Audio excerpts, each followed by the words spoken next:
Magandang umaga. Makaiga nag-amok at nagpaputok pa ng baril ang isang pulis sa loob mismo ng headquarters ng Manila Police District.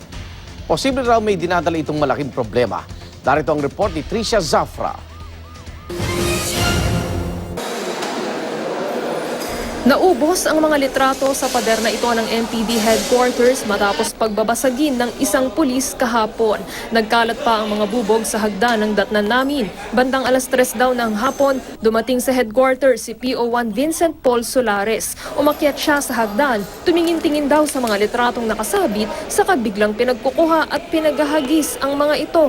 He was cursing when he was throwing down the pictures against certain personalities. And then when the duty guard accosted him, he suddenly became belligerent and hostile. So he drew his firearm and fired 2 shots. Agad na disarmahan at naaresto ang 23 anyos na pulis na tumangging magbigay ng pahayag. Walang nasaktan o nasawi sa insidente, pero ipinag-utos na isailalim siya sa drug test. May mga ulat ding natanggap ang MPD na bago ito pumunta sa headquarters, nanggulo rin umano sa Solares sa Sampaloc area.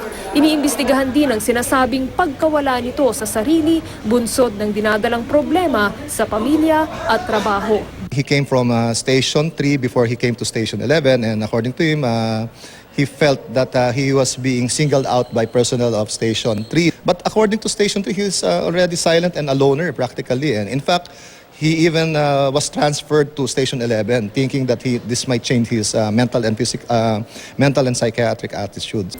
Kung negatibo raw ang lumabas sa drug test ni Solares, isasailalim siya sa neuropsychiatric evaluation ng PNP Health Service. Ito ang unang balita sa Maynila. Tricia Zafra, reporting.